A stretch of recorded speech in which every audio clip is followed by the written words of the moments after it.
저는 비로소라는 제목의 말씀을 함께 나누겠습니다. 오늘 본문을 보면 가인의 계보가 나옵니다. 가인이 결혼을 해서 에녹을 낳았다 돼 있죠. 이 에녹은 우리가 잘 아는 그 에녹이 아닙니다. 그 에녹은 죽지 않고 하늘에 올라가는데 이 에녹은 죽게 되는 에녹입니다. 다른 사람이고 이름만 같은데, 그래서 이제 가인의 계보가 가인 그다음에 에녹 다음에 이랏, 무후야엘, 무드사엘, 라멕 이렇게 이루어집니다. 근데 그 중에서도 오늘 본문은 라멕의 이야기입니다. 라멕은 아다와 실라 이렇게 두 명의 아내가 있었고, 그 두 명의 아내에게서 야발, 유발, 두발가인, 나아마 이런 자식들을 낳았는데, 이 사람들이 다 유명한 사람들이 됐어요. 소위 성공한 가문이 된 거죠. 라멕의 가정. 다 이제 자식들도 다 잘 되고 하여튼 유명해졌어요. 야발 같은 경우는 목축업의 아버지가 됐고, 유발은 음악의 조상이 되고, 두발가인은 세공업자의 조상이 됩니다. 음악의 아버지, 목축업의 아버지 이런 말은 아무나 들을 수 있는 건 아닙니다. 그 시대에 이미 많은 사람들이 있었는데 그들 중에도 엄청나게 유명한 사람들이 됐다, 이렇게 그냥 이해하시면 됩니다. 한 분야에 정말 대단한 실력을 가져야만 이렇게 인정을 받을 수 있습니다. 우리는 성공하고 싶죠. 특별히 유명해지고 싶습니다. 그렇게 되면 사회적으로도 인정을 받고 존경을 받을 거라고 생각합니다. 그게 사회에서 존귀한 사람이 되는 방법이라고 생각하는 게 분명합니다. 그래서 조금만 뭔가 된다 싶으면 스스로 신이 되는 것처럼 생각하고 그렇게 말하죠. 근데 그것들을 가지면 더 존귀해질 것처럼 생각하지만 성경에서 그런 것으로 존귀해지고 거룩해진 사람은 한 명도 본 적이 없습니다. 그러니까 많이 가져서 존귀해진 사람은 본 적이 없습니다. 왕이 돼서 존귀해진 사람도, 그런 사람도 없고요. 얼마 전에 넷플릭스에서 개봉한 나는 신이다라는 이단에 관한 다큐멘터리가 지금 우리나라에서 가장 큰 이슈가 되고 있습니다. 그래서 막 방송에도 막 나오고 계속 되고 있죠. 너무 좋은 일이고 더 많이 이런 것들이 만들어져야 됩니다. 지금 한국 기독교의 문제가 너무 심하기 때문에 나는 신이다에 나오는 이단들은 다 기독교에서 나온 이단들이거든요. 근데 그 걔네가 너무 크기 때문에 막 걔네가 이제 너무 커지니까 자기들이 정상적인 교단인 것처럼 뭐 JMS 거기 나온 사건들은 예전 사건들이죠. 사실 오대양의 뭐 박순자, 유병헌, 아가동산 김기순, 뭐 만민중앙교회 이재록 이런 사람들에 대해서 쭉 나오는데 저도 정말 보기 싫었는데 그냥 보는 내내 좀 너무 기분이 안 좋아지는 그런 다큐멘터리 고발 영상인데요. 꼭 참고 봤습니다. 근데 모두가 하나같이 하나님의 이름을 빙자해서 자기들이 스스로 신이라고 하면서 사는 거죠. 거기에 사실은 신천지랑 안상홍이 나와야 되는데 걔네가 안 나온 이유는 너무 지금 세력이 세기 때문에 못 나오는 게 아닌가 이렇게 생각이 되는데, 나와야 된다고 생각하고 못하면 우리 영상팀이라도 만들어 우리는 폭파당할 거예요. 하여튼 근데 그렇습니다. 근데 그것도 나와주길 좀 바라는 마음이죠. 그들은 아무튼 상상할 수 없는 돈과 권력과 명예와 모든 것을 다 가졌습니다. 기독교의 하나님의 이름을 팔아서 그렇게 했다는 게 정말 경악스러운데, 그 당시 돈이 김기순 씨 이야기인 것 같은데 그냥 기억나는 게 그 사람 방이 한 40평 정도 된대요. 그 사람 방이. 그 사람 맞는 것 같은데. 근데 거기에 돈으로 꽉 찼다는 거예요. 돈으로 꽉 찼대요. 하여튼 엄청나게 돈을 많이 모았다, 이런 이야기를 제가 거기서 봤습니다. 근데 초대교회를 보면 단 한 번도 부자 된 거에 대해서 자랑한 내용이 없습니다. 초대교회에는. 사도행전에 그런 내용 보신 적 있으세요? 없죠. 한국교회에만 있는 얘기예요. 이게 한국교회의 비극이에요. 이 비극이라고. 그 사람 김기순이 감옥 다녀온 후에도 지금 잘 먹고 잘 살고 있습니다. 잘 사는 건 아니죠. 나쁘게 사는데 잘 먹고 호의호식하고 살고 있다고 합니다. 제가 써봤거든요. 김기순 근황 이렇게 이제 써봤는데 지금도 거기 아가동산에 살고 있대요. 성경은 그런 거를 하나님의 복으로 소개하지를 않아요. 하나님의 복으로 소개를 안 한다고요, 성경은. 그러면 왜 5달란트와 1달란트 받은 사람이 왜 다른 겁니까? 각자의 분량대로 주신 거죠. 그 분량대로라는 말은 그가 그것으로 가장 존귀하게 살 수 있다, 이런 의미인 거죠. 다른 게 아닙니다. 근데 한국교회의 어떤 사람들이 자꾸만 하나님이 복 주시면 부자 된다라는 말을 어딘가에서 들었고 뭐 부흥회겠죠. 거기서 그 말을 따라하면서 한국교회가 이 모양 이 꼴이 됐습니다. 큰일 나게 이 모양 이 꼴을 됐죠. 한국교회가 엉망이 됐습니다. 근데 그건 사실이 아닙니다. 하나님의 백성에게 대한 하나님의 목적은 우리가 이 땅을 살아가는 동안에 잘 먹고 건강하고 부자로 사는 게 아닙니다. 하나님은 우리에게 대해 그런 목적을 두셨다고 말씀하시지를 않아요. 성경에 하나님은 우리를 온실 속의 화초로 키우겠다 안 그러셨어요. 그런 목적을 우리에게 두시지 않았어요. 완전히 반대입니다. 모든 것을 이기는 자가 되겠다고 하셨죠. 이기는 자라는 건 뭐냐면 우리가 약할 때에도 부족할 때에도 광야에서도 폭풍 중에도 하나님의 사람으로 끝내 서 있는 것, 하나님을 사랑하는 자로 서는 것, 하나님을 신뢰하는 신자로 그 앞에 서는 것, 그게 우리에게 대한 하나님의 목적입니다. 그러니까 누군가가 막 기도 안에서도 힘들게 사는 거야, 다 거짓말이라고 보시면 돼요. 그냥 물론 뭐 한 몇 프로는 맞을 수도 있는데 그냥 거짓말이라고 보시는 게 좋아요. 네. 하나님, 전에도 자주 말씀드렸지만 기도 많이 한 순서로 우리 아이들을 좋은 대학에 보내시는 게 아닙니다. 그렇게 하지 않으세요. 우리에게 대한 하나님의 목적을 우리는 알아야 됩니다. 하나님은 우리와 영원히 그렇게 동행하실 작정입니다. 그래서 이스라엘 백성들 보면 출애굽하신 이후에 홍해 앞에도 세우고 광야에도 보내시고 요단강에 막 들어가라 그러시고 막 이렇게 하는 거예요. 그래서 하나님께서 우리에게 언제나 뭐를 말씀하시냐면 하나님 나라를 봐라 이렇게 말씀하세요. 하나님 나라를 보라. 이 땅의 전부가 아니라고 말하죠. 오직 하늘의 소망을 두라고 말합니다. 그거는 비유적인 말이 아닙니다. 가장 실제적인 도전이고 명령입니다. 그래서 골로새서 3장 1절에 보면 이렇게 되어 있습니다. 그러므로 너희가 그리스도와 함께 다시 살리심을 받았으면, 자, 신자가 됐으면, 성도가 됐다면 이제 위의 것을 찾으라 이렇게 되어 있죠. 위의 것을 찾으라. 거기는 그리스도께서 하나님 우편에 앉아 계시느니라. 위의 것을 생각하고 땅의 것을 생각하지 말라. 이는 너희가 죽었고 너희 생명이 그리스도와 함께 하나님 안에 감추어졌습니다. 우리 생명이신 그리스도께서 나타나실 그때 너희도 그와 함께 영광 중에 나타나리라. 그래서 신약성 교회의 가장 표본이라고 말하는 초대교회를 보면 그들의 삶은 우리가 꿈꾸는 것과 완전히 다른 삶을 살았죠. 우리가 이 땅에서 막 꿈꾸고 소망하고 바라고 하나님 제발 이라고 하는 내용과 완전히 다른 삶을 살았습니다. 그래서 이단들이 그렇게 돈을 추구하는 이유는 딱 하나입니다. 그들은 이 땅이 전부인 줄 알거든요. 그러니까 사기를 쳐서라도 부자가 되려고 하는 거예요, 그들은. 근데 우리는 이 땅이 전부가 아닌 걸 알죠. 그래서 다른 것들을 보는 거죠. 근데 라멕을 이 오늘 본문에 나오는데 라멕은 그 자식들이 성공을 하고 그렇게 유명하게 되자 라멕을 보면 곧 무시무시한 말을 합니다. 더 많이 가지게 되는 것, 더 강력한 힘을 가지게 된 그것이 라멕에게는 무시무시한 결과를 가져오게 된 겁니다. 라멕은 곧 괴물이 되죠. 23절에 이렇게 되어 있어요. 라멕이 아내들에게 이르되 아다와 실라여 내 목소리를 들으라. 라멕의 아내들이여 내 말을 들으라. 나의 상처로 말미암아 내가 사람을 죽였고 나의 상함으로 말미암아 소년을 죽였도다. 가인을 위하여는 벌이 7배일진데 라멕을 위하여는 벌이 77배이리로다 하였더라. 이 부분에 대한 해석은 조금 다양하고 약간 난해한데 여기 나오는 사람을 죽였다, 소년을 죽였다, 이게 이제 과거형으로 쓰여져 있죠. 그래서 과연 라멕이 누구를 죽였는가 이런 이제 관심이 있고, 가인의 죽임과 살인에 대해서는 그렇게 자세하게 기록이 되어 있는데 왜 라멕에 대해서는 그렇게 기록이 안 되어 있는가, 뭐 이런 의문점들도 있는데, 여러분 저걸 히브리어 성경으로 보면 과거형인 동시에 미래형으로 표현되어 있기도 합니다. 무슨 말이냐면 저 부분을 그래서 과거형으로 해석할 수도 있지만 미래로 해석할 수도 있거든요. 과거로 해석하면 전에 라멕에게 누가 상처를 줬고 그래서 라멕이 죽인 걸로 해석이 당연히 되는데, 미래형으로 해석하면 훨씬 자연스럽습니다. 물론 의미는 똑같습니다. 근데 이제 이해가 우리가 쉽기 때문에 미래형으로 해석을 하면 만일 누군가가 나에게 상처를 준다면 나는 그를 죽일 거야, 이게 됩니다. 저 부분이 의미는 똑같죠. 의미는 뭐냐면 나는 힘이 있다, 내 자식들은 유명하다, 심지어 그 중에 두발가인 같은 경우는 세공업자니까 무기도 만들었을 것으로 보통 추정을 하는데, 나는 그래서 힘이 있어서 누구를 죽일 수 있다, 나는 나를 내가 가진 힘으로 보호할 수 있다, 이런 의미입니다.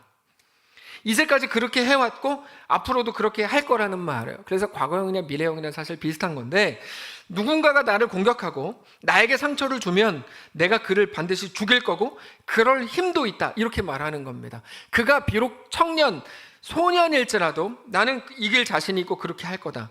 여러분 능력이 있어 보이죠. 능력이 있어 보이잖아요. 누군가 우리한테 해코지하면 내가 그냥 가서 이기고 죽일 수 있대요. 힘이 있어 보이잖아요.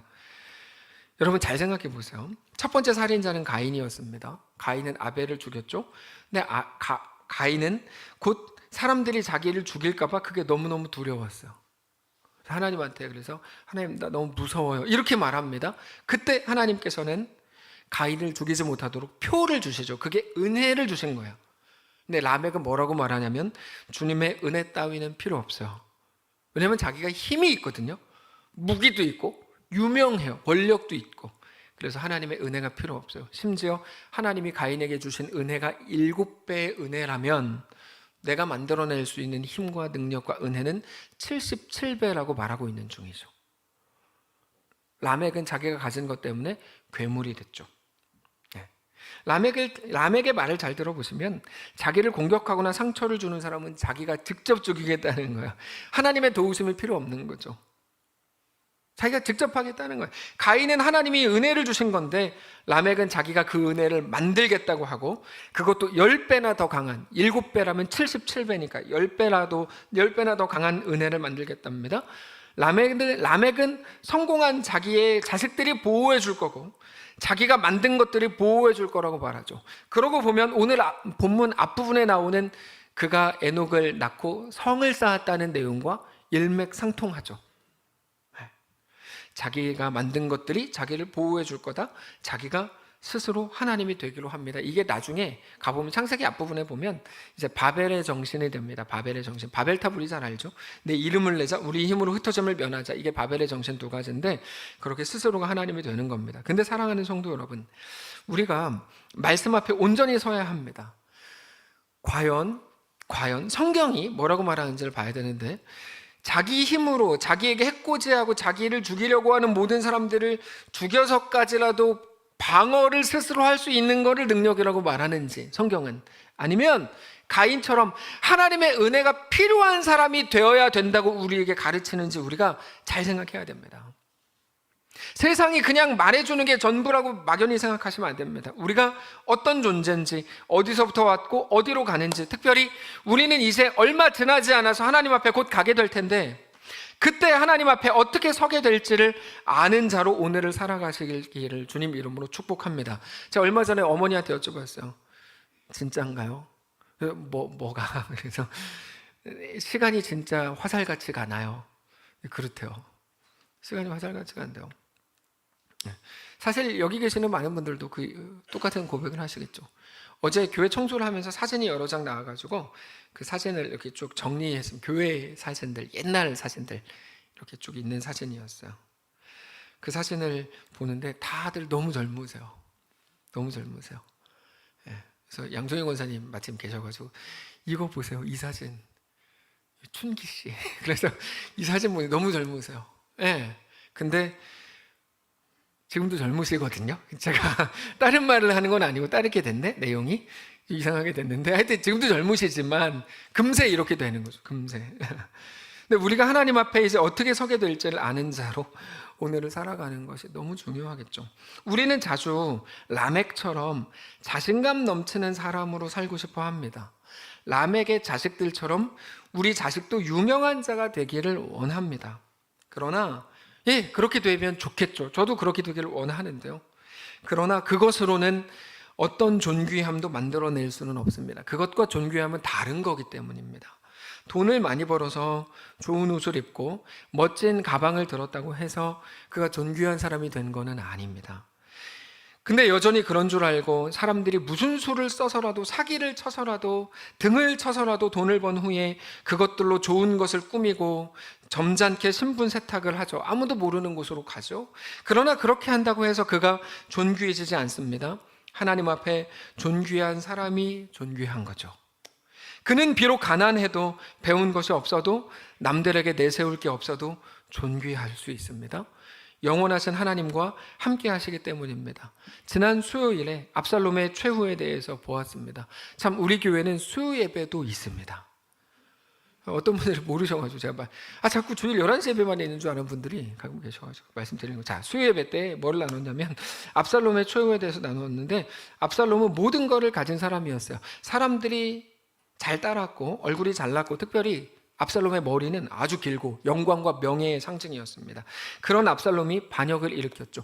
자기가 다 가졌는데 딱 하나 못 가졌거든요. 왕의 자리. 그래서 왕이 되고 싶었어요. 그러나 전쟁에서 결과적으로 다윗의 군사들에게 지죠. 그렇게 쫓기다가 적군을 만납니다. 다윗의 군사들을 만나죠. 그 길로 도망칩니다. 그렇게 정신없이 도망치다가 머리가 너무 길어서 머리가 나뭇가지에 걸렸는데 그게 대롱다롱 나무에 이제 걸리게 됐어요. 그래서 사무엘하 18장 9절에 이렇게 표현되어 있습니다.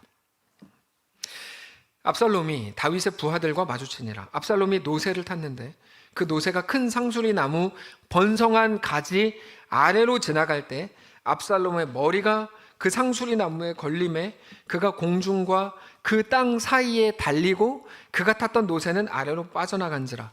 여기 보면 압살롬이 저렇게 해서 이제 결과적으로 요압이 가서 죽이게 되는데 압살롬이 죽게 된 배경을 말해줍니다. 압살롬은 가장 자랑스럽게 여기던 머리카락 때문에 죽습니다. 머리카락은 압살롬의 자랑이었고 영광이었고 명예와 권위의 상징이었는데요. 시편에 가장 많이 나오는 표현 중에 하나가 이겁니다. 하나님은 언제나 악인의 자랑거리를 수치의 도구가 되게 하신다는 거죠. 이게 압살롬이에요. 압살롬이 가장 자랑스럽게 여기던 게 두 개였거든요. 하나 머리카락과 하나 노새. 그 시대 노새는 왕들이 타는 거였습니다. 왕의 상징. 그래서 노새를 타고 가다가 머리가 걸려서 죽게 되죠. 압살롬은. 그가 그거를 자랑했다는 것은 그것을 의지했다는 말인데 하나님이 아닌 것을 의지할 때 그거는 반드시 수치의 이유가 될 거다. 성경은 우리에게 계속 말합니다. 오히려 하나님이 우리에게 보여주고 싶어 하시는 모습은 압살롬의 긴 머리가 아니고 영광과 자랑이 많은 사람이 아니고 어린아이 하나였죠. 예수님께서 어린아이 하나를 부르시죠. 그리고 누구든지 이 어린아이와 같지 않으면 결단코 천국에 들어갈 수 없다고 말씀하시죠.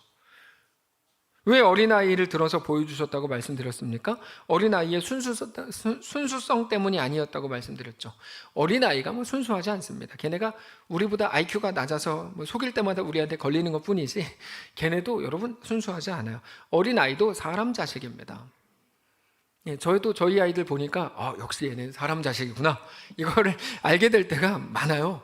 한마디 하는 거 보면 저것도 뭐 잔머리 엄청 쓰니까 역시 넌 내 아들이야, 넌 내 딸이, 이럴 때가 되게 많아요. 예. 저는 당연히 저희 아버지의 자식이죠. 근데 우리도 다 마찬가지거든요. 사람 자식입니다. 어린아이도. 독사의 새끼는 독사일 뿐이죠. 사람은 자식도 죄성으로 가득한 죄인입니다. 예수님께서 어린아이를 들어서 이와 같지 않으면이라고 말씀하신 그거는 뭐냐면 의존성이라고 말씀드렸죠. 의존성. 엄마 아빠가 아니면 아무것도 할 수 없다고 생각하는 그 의존성. 그래서 얘네가 뭐 유치부 가거나 어린이집 갈 때 막 너무 힘들어 하잖아요. 엄마 아빠랑 떨어지는 거에 대한 괴로움. 그게 복된 거야. 네. 떨어져야 되지만 안 떨어지는 거에 대해서 좀 그래도 좀 즐기시면 좋겠어요. 집사님. 우리 모두가 다 마찬가지겠죠. 다 마찬가지예요. 다 마찬가지인데 우리가 다 그렇죠. 네. 의존성. 자기는 가진 게 하나도 없죠. 다만 부모를 의지할 뿐이에요. 동네 형들이 놀이터에서 괴롭혔습니다. 형들만 보면 막 무서워서 그 길로 가지도 못해요. 근데 아빠나 형이나 삼촌 같은 사람들이랑 같이 갈 때는 그 길로 갈 수 있죠. 거기서 동네 형들을 만나도 아빠 잠깐만 그리고 가서 발로 한 대 때리고 올 수 있죠. 그래서 하나님께서는 그런 라멕이 아니라 전혀 다른 한 사람을 보여주시는데 자신감으로 꽉 차 있고 그 시대에 유명했던 유명인들을 다 놔두고 25절을 보면 다른 씨를 주셨다 이렇게 말씀하세요. 다른 씨를 주셨다.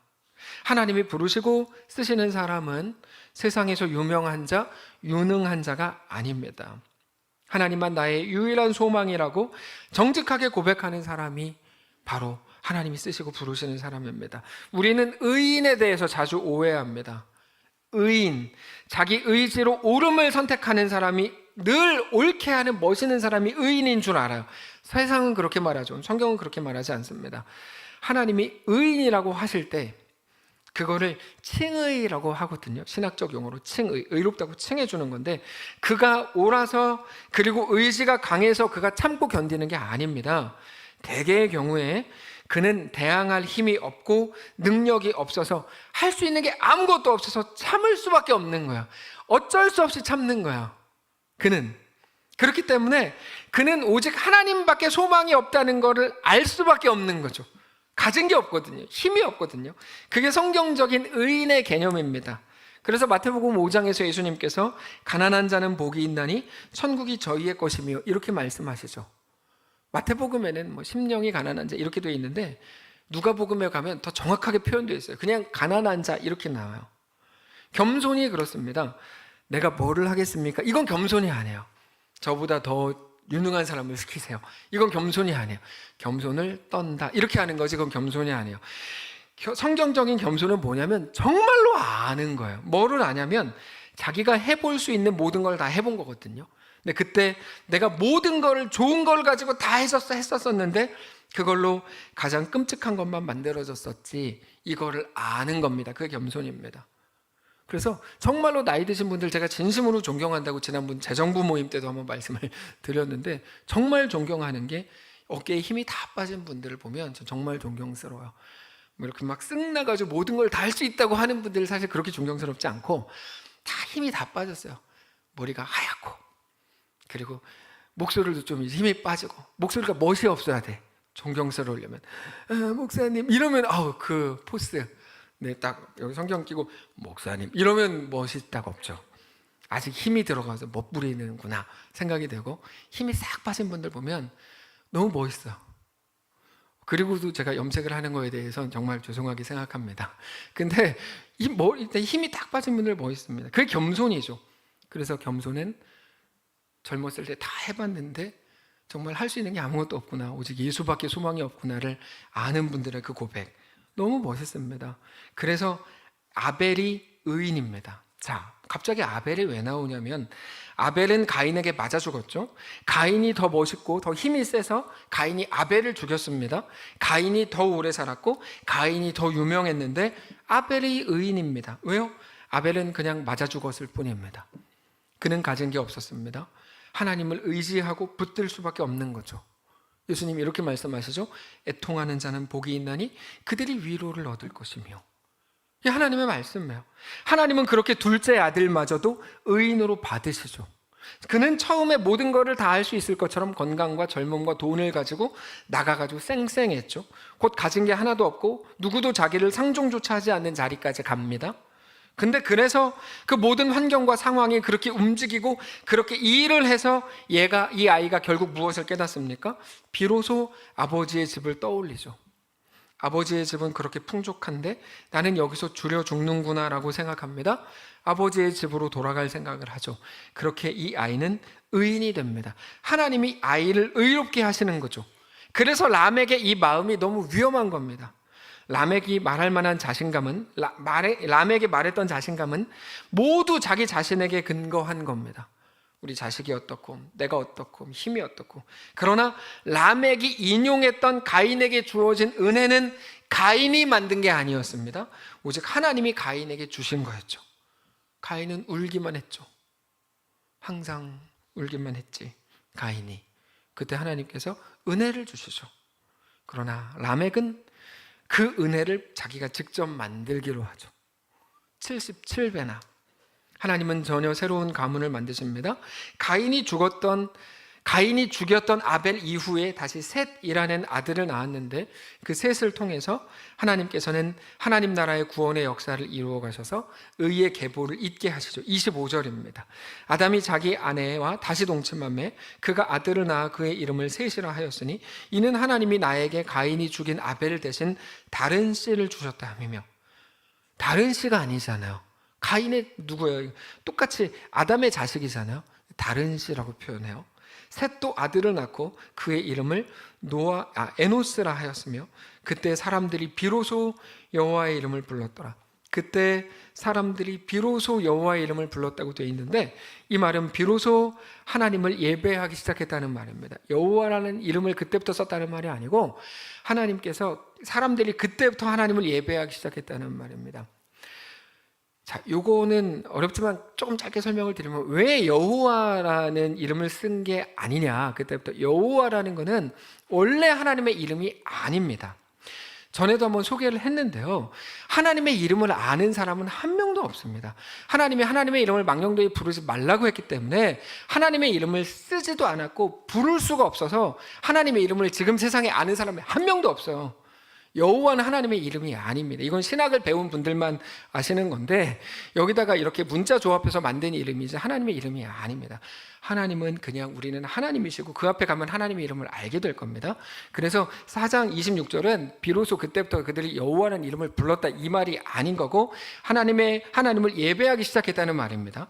이거는 제 말이 아니고 신학 공부한 사람은 다 아는 말입니다. 신학 공부했는데도 모르는 분들은 그때 주무셔서 모르시는 것 뿐이지 이게 맞습니다. 자, 중요한 건 그게 아니고 눈에 보이는 것들 그 한가운데에서 이제까지 그것들을 더 많이 가지기를 바라고 그러면 그게 권력이 되고 이름이 되고 그게 영광이 되는 줄로 아는 사람들로 꽉 차 있었는데 그게 온통 라멕이 되고 싶어서 안달난 세상에서 이제는 하나님을 예배하는 사람들이 나오기 시작했다는 겁니다. 세상 한가운데에서 이제 하나님을 예배하는 자들이 나오기 시작한 거예요. 그것도 비로소. 그러니까 뭡니까? 하나님이 그토록 원하시던 일이 이제 시작된 거죠. 그거를 우리가 이어받은 겁니다. 우리가 완전히 똑같습니다. 보이는 것으로 꽉 차서 이거를 따라가는 게 전부요, 그게 유일한 소망이요, 유일한 소원인 세상 한가운데에 사는 사랑하는 성도 여러분, 이제 우리 하나님을 온전히 알게 되시기를 바랍니다. 말씀을 통해 하나님이 누구신지를 우리는 확인해야 됩니다. 지난 수요일에 잠깐 말씀을 드렸는데 예전에 리더스 다이제스트에 올라온 글을 하나 읽어드린 적이 있어요. 어떤 한 청년에 관한 이야기였는데 그 청년이 어렸을 때 화장실에 갇혀서 공포심에 사로잡혀가지고 엉엉 울었던 적이 있다 그러죠. 아빠를 막 엄청나게 계속 불렀어요. 그때 아빠가 밖에서 그 소리를 듣고 문을 열어보려고 했는데 문이 열리지 않았어요. 아이가 이제 무서워서 더 울고불고 난리가 났습니다. 아빠가 안 되겠다 싶어서 천정을 뚫고 환풍구로 화장실을 들어갔다 그러죠. 아이를 꼭 안아주었습니다. 아이는 아빠를 보고 울음을 곧 그쳤습니다. 물론 아무리 아빠가 화장실에 들어왔다고 해도 둘 다 여전히 밖으로 못 나가는 상황이었어요. 그러나 이제는 걱정이 없죠. 아빠가 같이 있으니까. 아이가 자라서 청년이 됐어요. 여러 가지 문제와 여러 가지 힘든 일들 때문에 너무 답답하고 마음이 어려웠습니다. 공포심까지 올라왔습니다. 마음이 그렇게 되니까 예전에 화장실에 갇혔던 때가 생각났어요. 느낌이 정확히 그 느낌이었나 보죠. 이 청년이 하나님께 간절히 기도하기 시작했어요. 옛날엔 내가 아빠를 불렀지만 이제 하나님께 기도해야지. 기도하는 거예요. 이 문제 해결해 주시기를 매일같이 기도했어요. 근데 아무리 기도를 해도 하나님이 상황을 바꿔주시질 않는 거죠. 아, 내가 기도가 부족한가? 그래서 그날도 열심히 기도하는데 하나님께서는 어느 날 매우 특별하게 어떤 환상을 보여주시는 것 같더래요. 환상 속에서 자기는 간절히 기도를 하고 있었답니다. 이렇게 기도하는 모습을 보는 거야. 그러자 하나님이 오셔서 그날도 자기를 안아주시더래요. 기도하니까. 마치 어렸을 때 화장실에 갇혔을 때 아빠가 환풍구 뚫고 내려와가지고 안아줬던 것처럼 하나님이 똑같이 안아주시더래요. 근데 어렸을 때는 분명히 아빠가 와서 안아줬을 때 문이 안 열렸음에도 불구하고 모든 두려움이 다 사라졌는데 이번에는 하나님이 오셔가지고 안아주고 내가 왔어 걱정하지 마 내가 너와 함께 할게 말씀하시는데도 하나님을 계속 밀어내더래요. 제가 옆에서 보니까 그러면서 자기가 이렇게 얘기하더래요. 누가 하나님이 필요하대요? 하나님 말고 이 문제를 해결해 달라고요. 아무리 하나님이 오셔서 그렇게 해도 이 문제가 그대로 있으면 무슨 소용입니까? 주님 제발 부탁입니다. 하나님이 아니라 문제를 좀 해결해 주세요라고 계속해서 울면서 간청을 하더라는 거죠. 이 청년이 그 장면을 보고 깜짝 놀랐답니다. 아, 이게 내 모습이구나. 내가 원한 게 문제 해결이었구나. 하나님이 주시려는 건 함께 하심이구나. 이걸 이제 그 청년이 알게 됐다는 거죠. 그러고 보니까 하나님이 매일같이 말씀을 이미 주셨고 위로하셨고 내가 너와 함께 한다 여러 번 말씀을 하셨는데 그게 위로가 안 돼서 여전히 똑같은 문제, 똑같은 외침으로 하나님께 나아가고 있는 자신의 모습을 보고 깜짝 놀랐다는 글을 제가 읽은 적이 있어요. 사랑하는 성도 여러분, 우리에게 필요한 건 뭘까요? 우리에게 필요한 건 라멕이 가진 것들이 아닙니다. 우리에게 필요한 건 하나님의 은혜일 뿐입니다. 라멕은 모든 것을 다 가진 것처럼 보였습니다. 그래서 하나님의 은혜조차 스스로 만들었다고 생각할 만큼 그러나 가인은 너무 무섭고 두렵고 할 수 있는 게 아무것도 없어서 하나님의 은혜를 맛보게 되는 거죠. 힘이 없어서 아벨을 죽이던 가인에게는 가인이 담길 뿐이었고, 오늘 본문의 모든 것을 가졌던 라멕에게도 라멕이 담길 뿐이었지만, 다른 사람들에게 죽임을 당하고 해코지를 당할 것 같다고 두려워하고 엉엉 울고 있던 가인에게는 비로소 하나님의 은혜가 담겼죠. 그래서 오늘 우리에게 소망이 있는 줄로 믿으시기를 바랍니다. 우리가 지금 그저 그럴듯하게 앉아있지만 우리는 어쩌면 아벨을 죽인 가인의 두려움이 있는지도 모르고, 형이 자꾸 때려가지고 때리지 마 그러면서 맞아 죽어가는 아벨의 연약함이 있을지도 모르고, 자기가 다 될 줄 알고 다 계획해가지고 이것저것 진짜 구체적으로 다 했는데 완전히 망한 둘째 아들의 두려움이 있는지도 모르죠. 근데 여러분 기억하십시오. 하나님은 그러므로 당신에게 은혜를 담으실 작정이랍니다. 거기서 자꾸만 하나님 필요 없어요, 저리 가세요, 저리 가세요, 하나님 말고 문제 해결을 주세요라고 외치지 마시고 하나님의 임재와 하나님의 붙으심과 함께 하심으로 만족하십시오. 적당히 먹고 떨어지라는 말이 아닙니다. 그게 우리 삶을 가장 완전하게 이끌 것이기 때문입니다. 우리에게 필요한 건 그래서 오직 하나님의 은혜입니다. 그렇게 보이는 것으로 가득한 우리 인생 한가운데에서 우리 하나님의 이름을 부르고 하나님을 예배하는 하나님의 백성들 되시기를 주님 이름으로 축복합니다. 찬양합시다. 내 길을 잘 아시고 내 걸음 아시네. 어둠에서 빛을 내시는 그분을 믿네. 무엇으로 주를 섬길지 어디로 가야 할지 헤매이는 나를 아시고 길을 여시네. 우리 믿음으로 우리 삶을 하나님 앞에 내어드리겠습니다. 고백합니다. 주님 내 길을 잘 아시고, 주님 내 길을 잘 아시고 내 걸음 아시네.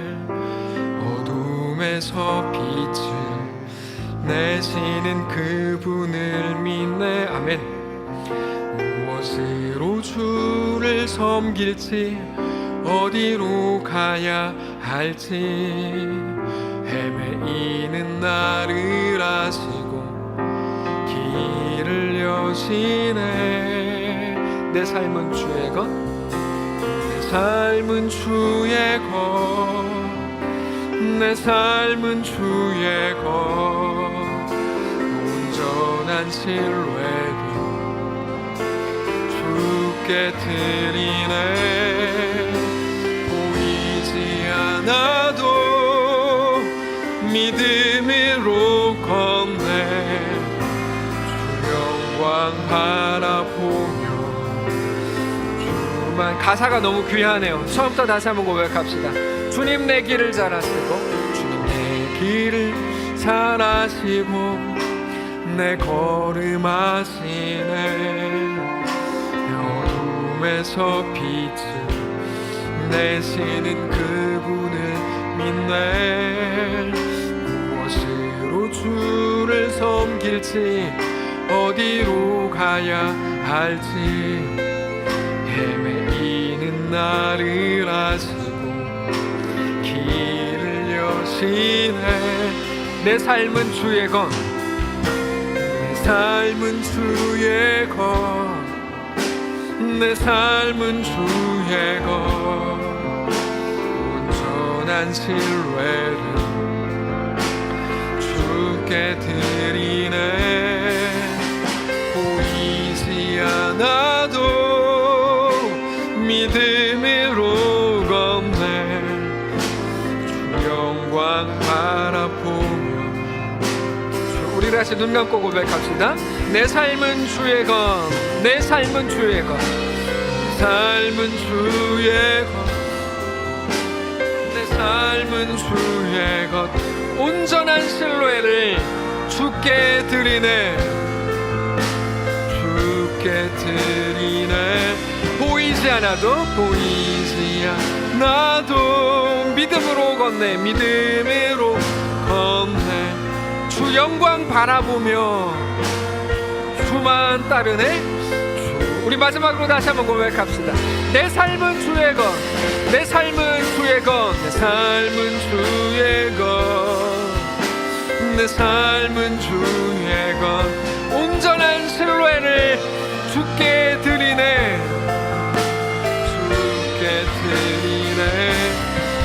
두렵지 않아도 믿음으로 걷네. 믿음으로 걷네. 주 영광 바라보며 주만 따르네.